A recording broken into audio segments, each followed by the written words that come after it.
This has been the number one thing I've noticed in the last few weeks. I wanted to dive into a little bit into that fear, and I'm sure if you have dealt with this fear, you have any questions. The problem is that people have not created the automation. Again, you may think if you are omitting this because you have lack of money, I can assure you that you can be grateful with the very little that you have. The people that I've dealt with that are scared are not enjoying life as much. So I encourage each and every one of you guys to be thinking about how you grow, how you create the future that you want and not be stuck in fear. That is not a joyful life. How's it going, guys? So we're back. I set up a new office and I want to start talking, putting some more content here in the YouTube and podcast.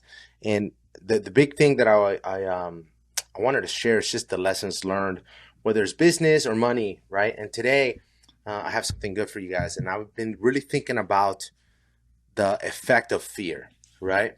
This has been the number one thing I've noticed in the last few weeks in dealing with people and their financial situations. There's a whole lot of fear.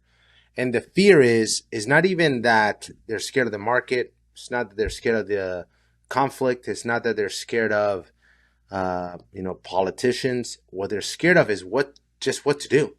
Just what to do with their money. And I notice a fear that like they may have, it doesn't really matter how much they had. I've seen some people that may have 30,000.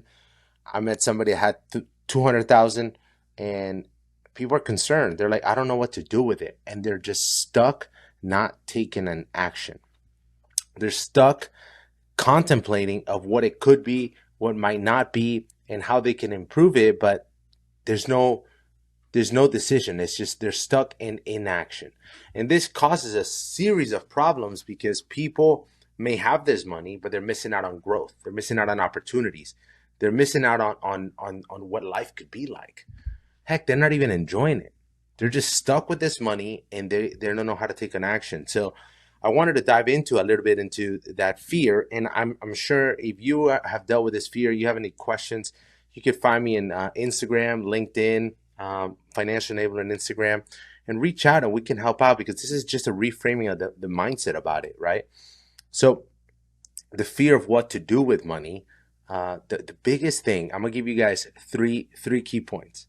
So number one is that money is abundant. There's plenty.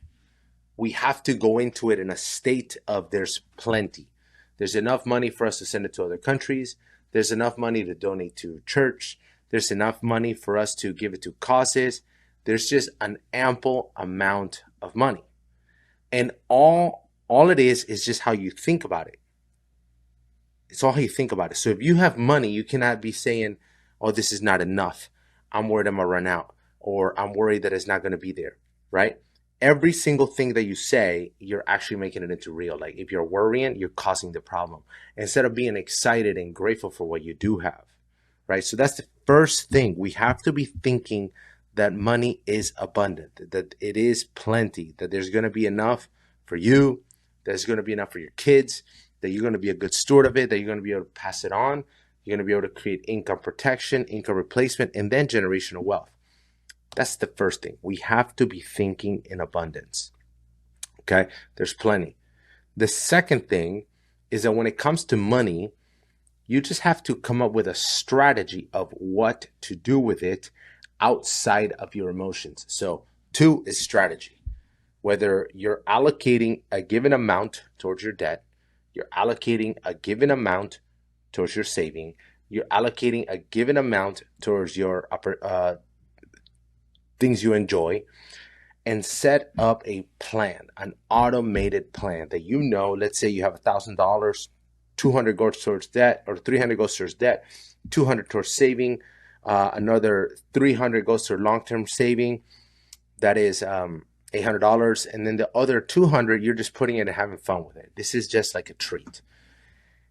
The problem is that people have not created the automations. They're sitting there and money comes in, they pay their bills and they don't know how much they paid. They don't know really how much is left. And then they're just reacting. You're just in a constant reactionary state. And if you're in a constant reactionary state, you find a lot less joy on it because there's no plan. There's not a desired outcome and a desired reward. You're just winging it, running on dopamine. And running on dopamine doesn't really work. Okay, so two is set up a plan, a strategic plan. And again, if you need a plan for that, you want to come up with solutions for it, make sure you shoot me a DM. We'll help you out. I have a ton of resources for that. Okay. And number three is that we must be thinking on gratefulness. Okay. I kind of mentioned it earlier in the abundance. We got to be grateful. You got to be thinking, it's like, I am grateful for each and every dollar. And that's where it starts. Again, you may think if you are omitting this because you have lack of money, I can assure you that you can be grateful with the very little that you have. And that is tied to the abundance. You can be grateful on how it's going to grow, on how more opportunities are going to come in, on how the money that you have is going to buy you some freedom. Think about it. Majority of people don't have $1,000 right now to handle they don't have enough money to handle $1,000 emergency. So you have more money than that. You're probably doing pretty well. So focus on the gratefulness associated to that. I mean, and if you look back on it, you can be grateful about your job. You could be grateful that an opportunity may come up for you to get promoted. You may be grateful that, you know that you can apply for a different job and transition. So again, abundance, strategy, and gratefulness. Those are the key things that I believe would remove some fear, right? Because the fear is going to slow you down. And we do not want to be stuck on fear. We want to be able to grow through fear, right? We got to have the certainty that we can achieve the life that we want. Okay. Now, if you are experiencing this, right, and then you start throwing in the external factors of conflict, politics, you have an emergency, then you are not going to be able to react fast enough. And you're actually going to be creating the par for the course, right? You're going to create the confirmation bias. Oh, I bet I'm going to run out of money. Boom, run out of money. You self-sabotaged it. So we got to be able to start thinking in how much better it could be, right? And don't just create that. It's just a really bad place to be. And the people that I've dealt with that are scared are not enjoying life as much. They are cutting corners. They are looking for just ways to safeguard the little that they have, assuming that they're going to run out. And that is not a joyful life. I find that most of their conversations revolve around the word worry, not the words enjoyment, pleasure, joy, satisfaction, achievement.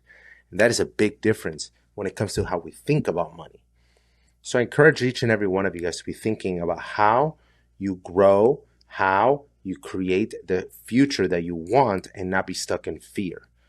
Start attaching those things. So I already gave you guys 3 things: abundance, strategy, and gratefulness. With those 3 things, I know you guys are going to be able to do some awesome stuff. You're going to be able to get to that life that you desire, and it's only going to get better. Again, to that, I always like mentioning, not always, I often mention the book Think and Grow Rich, right? That mindset that it comes to the success that it can be had. Okay. So I do have the financial enabler. I'm going to be adding some more stuff here to this podcast, and let's get on it. Let's start growing. Let's start improving our lives and build something big. Let's go. This podcast is not financial advice, and it only represents the opinions of those participating. Our goal is to get you to your version of financial independence. Please follow and like on every platform.